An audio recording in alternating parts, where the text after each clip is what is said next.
Hola, què tal? Vinc a explicar-te una cosa que trobareu dins d'aquest kit menstrual que es facilita des de l'Ajuntament de Sant Hipòlit per les persones empadronades entre 10 i 14 anys i que tinguin capacitat de menstruar o que la puguin arribar a tenir. En aquest kit hi ha diferents mètodes de recollida de la regla perquè els puguis anar coneixent. Te'ls anem explicant perquè també puguis anar-los coneixent, però ara et volem explicar com informació una mica més genèrica que potser cal que tinguis present si en algun moment potser has de tenir la primera menstruació o si ja l'has tingut, d'acord? I és informació que a més trobaràs de manera ampliada en un dels regals que hi ha en aquest kit. El llibre de la regla mola, escrit per la psicòloga Anna Salvia i il·lustrat per la Cristina Torrón, la menstruïtat. Aquest llibre és una meravella, crec que segurament contempla totes les coses que necessites saber si t'ha de venir la regla. El títol és La regla mola si saps com funciona, perquè sovint ens han explicat tantes coses complicades i se'ns ha explicat que menstruar és tan horrible que l'únic que potser necessitem és saber alguns trucs, algunes coses, tenir clar com funciona per pillar-li una mica el truquillo i que ens que puguem acceptar la nostra menstruació i que no sigui res molest ni molt menys, d'acord? Jo et faré un petit repàs per algunes de les coses que s'expliquen en aquest llibre i t'ensenyaré algunes de les il·lustracions, que són xulíssimes. La regla mola està explicat en femení, d'acord? Però també tenim en compte que no totes les persones que poden tenir capacitat de menstruar s'identifiquen com a noies, d'acord? Però aquí està explicat en femení, val? Llavors, en aquest recorregut tan fantàstic de la regla, en aquest llibre, a més, que si passes a buscar el kit, doncs tu també pots tenir. També hi ha un apartat perquè tu puguis treballar i puguis apuntar diverses coses que potser t'estan passant, d'acord? Però si ens n'anem al principi ens explica què és la menarquia, que la menarquia és la primera menstruació, la primera vegada que sagnes, d'acord? Pot passar que sagnis un mes i que la regla ja et vingui de manera força regular el mes següent, o que potser al principi, fins que no s'acabi d'estabilitzar, doncs pugui passar, per exemple, un any en el que potser et ve un mes, el mes següent no, després et pot venir 2 mesos seguits, 3 mesos sense venir, és a dir, que el cos va arrencant lentament i va regularitzant-se, d'acord? Una regla regular és aquella que més o menys passa cada 28, 32, 34 dies, d'acord? Si tu fluctues i veus que la regla un mes t'ha vingut 28 dies després de que t'hagi vingut l'última regla, però el següent mes triga 32 dies en tornar-te a venir, el mes següent 30, l'altre 34 i l'altre 28 dies, això vol dir que és una regla regular. Això és habitual i és normal que passi, no som rellotges fixes on sempre cada 28 dies o sempre cada 30 dies, sempre cada 32 dies ens apareix la menstruació, sinó que pot fluctuar més o menys en aquesta forquilla de dies, val? Podem dir que una regla no és regular quan, per exemple, un mes et ve al cap de 30 dies i llavors triga 42 dies en venir, després en triga 49, després torna 28 dies, després està 2 mesos sense aparèixer. Això és una regla irregular, que és el que sol passar a vegades al principi, però que passat més o menys un any d'adaptació, després més o menys has de tenir de manera regular, d'acord? Si veus que al cap d'un any no es regula i que no hi ha una forquilla de 7 dies entre un mes i l'altre, sinó que pots estar temps sense tenir-la o que potser no arribes a 28 dies, sinó que al cap de 15 dies ja tornes a tenir la menstruació, sempre és molt recomanable poder anar a la llevadora perquè puguis revisar i veure que tot està correcte, i explicar-te potser què està passant, d'acord? Llavors, quan parlem de la menstruació, sempre tenim com molt present només el moment del sagnat, però el cicle menstrual dura tot el mes, d'acord? Totes les setmanes, val? Llavors, a mi m'agradaria molt ensenyar-te com funciona el cicle menstrual i com funciona el sagnat, no? Perquè puguis veure doncs, què succeeix. Val? Mira, tenim... Aquí està. Són cícliques, no? I ser cíclica, en el moment en el que comences amb la primera menstruació, vol dir que senzillament el teu cos i la teva menstruació, la teva capacitat reproductiva, segueix un cicle, d'acord? I ens trobem amb 4 fases, d'acord?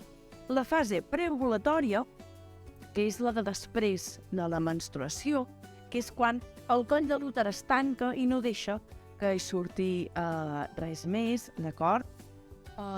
És un moment en el que generalment, just quan acabes la regla, no hi ha lubricació, d'acord? Per tant, no surt cap flux de la vagina, d'acord? I sí que al cap d'uns dies és quan comença a aparèixer aquesta lubricació, d'acord?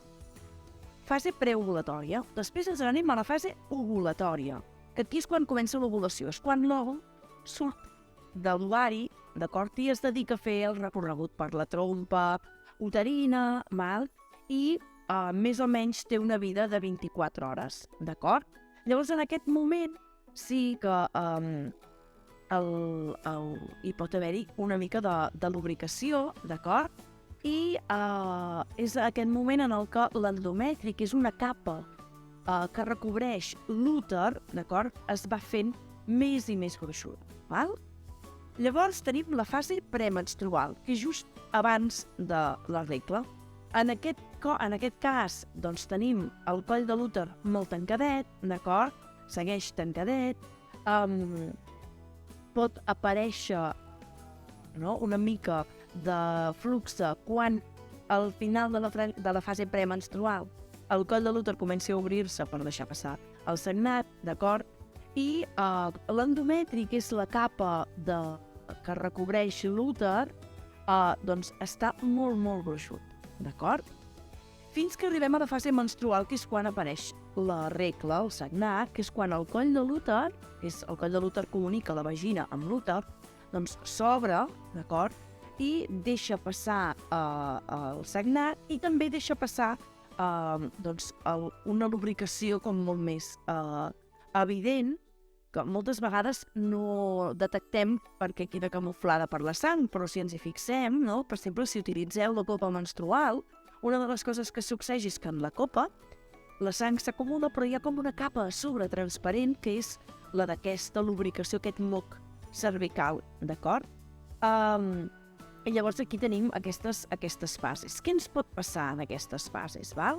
Doncs que potser hi ha moments en els que, depèn del moment del cicle que estem, ens sentim amb ganes com més de reclusió i de tancament, com pot ser, per exemple, el moment de menstruar, o d'èpoques com la fase d'ovulació, en la que ens trobem com molt més enèrgiques, a la fase de la preovulació, val? I a vegades la fase premenstrual i menstrual són en el moment en què sentim que tenim una mica menys d'energia i necessitem calmar-nos una mica, val? Segurament ho reconeixes. Hi ha dies que potser fas una mica d'esport o balles, i et sents molt enèrgica, possiblement estàs en fase d'ovulació o de preovulació, i dies en els que dius que el cos et costa una mica més que et segueixi, possiblement és perquè s'està en fases de premenstruals, o fase menstrual. Llavors, una cosa molt important que en el llibre trobaràs i que et recomano molt que miris són les diferents textures i els diferents colors de la sang, És a dir, la sang pot sortir amb diferent quantitat, quan surt amb menys quantitat surt com molt més vermella, quan surt amb més quantitat està més enfosquida, d'acord? Que puguis veure la textura que té, perquè a vegades no sabem ni tan sols quina textura té la sang, o si, per exemple, una de les coses que passa quan s'utilitza la copa menstrual és que es veu que la sang no fa olor o no fa una olor molt forta, d'acord? Per tant, aquesta idea que amb la menstruació hi ha mala olor, doncs no té per què, ni molt menys. Sí que moltes vegades a l'utilitzar mètodes d'un sol ús, doncs el que passa és que la sang potser es rovella i llavors això sí que desprèn més olor, però amb mètodes reutilitzables, doncs generalment no hi ha aquesta olor, amb una compresa de tela, doncs sí que potser la sang s'envelleix si està una estoneta allà i desprèn una mica més d'olor, però no és mala olor, d'acord? I llavors, una de les coses importants a tenir en compte és que, per exemple, en aquests canvis que hi ha durant tot aquest cicle menstrual, doncs quan estem amb més energia, doncs potser estem més alegres, i quan estem en aquesta fase de recolliment el nostre estat d'ànim també pot baixar i estar amb una mica més de necessitat de calma i tranquil·litat, d'acord? Llavors, important que tu, per al teu sagnat, escollis aquell mètode que et pugui anar millor, d'acord? Copes menstruals, tampons i compreses d'un sol ús, compreses reutilitzables, calcetes menstruals, d'acord? De vegades també hi ha qui parla del sagnat lliure, que en el fons és el tenir el coneixement suficient del propi cos com per poder fer que el coll de l'úter, que en la fase menstrual s'obre per deixar sortir la sang i el moc cervical, doncs quedi tancat, no? Com quan ens aguantem el pipí, doncs també com tancar el coll de l'úter. Però això aquí es necessita com molt d'entrenament i molta pràctica, no? Els mètodes més habituals i més recomanables són els reutilitzables. Si en algun moment decideixes utilitzar mètodes d'un sol ús, sempre recomanem que siguin mètodes que siguin de cotó i que no hi hagi cel·lulosa, que no hi hagi plàstic, d'acord? I llavors el que sí que et recomanem és que tu escoltis en quin moment de la fase estàs, si necessites calma, que et relaxis i busquis calma, i que si necessites moviment i activitat, doncs busquis moviment i activitat, no? Perquè en el cicle això va passant. Què recomanem, per exemple, també amb el cicle menstrual? Doncs que el vulguis conèixer, i per conèixer-lo sempre recomanem doncs que, per exemple, facis un seguiment en un calendari. Ara mateix hi ha moltes aplicacions per poder marcar en quins dies et ve la menstruació, per saber més o menys doncs, quan et vindrà el proper mes, perquè tu puguis valorar si ets cíclica regular o irregular, d'acord? Perquè puguis veure com estàs tu la resta de dies que no estàs menstruant i perquè prenguis consciència d'aquesta ciclicitat. O sigui que el recomanament a través d'un calendari, d'un diari menstrual o d'una aplicació per fer el seguiment de la menstruació és super recomanable. I aquesta també és una manera de conèixer moltes coses sobre la pròpia menstruació, perquè si no la coneixem és quan sovint la vivim com una molèstia. Quan la coneixem, l'entenem. I si l'entenem, segurament no ens muntarem una festa cada cop que ens vingui la regla. O sí, i aquí sí. Però almenys tindrem aquest coneixement i la podrem acceptar tal qual és. Espero que tota aquesta informació sobre la regla et serveixi. Recorda que dins del llibre La regla vola hi ha això que t'he explicat jo molt més ampliat i a més també t'explica com fer un diari de cicle menstrual que és super recomanable i espero que et sigui superútil.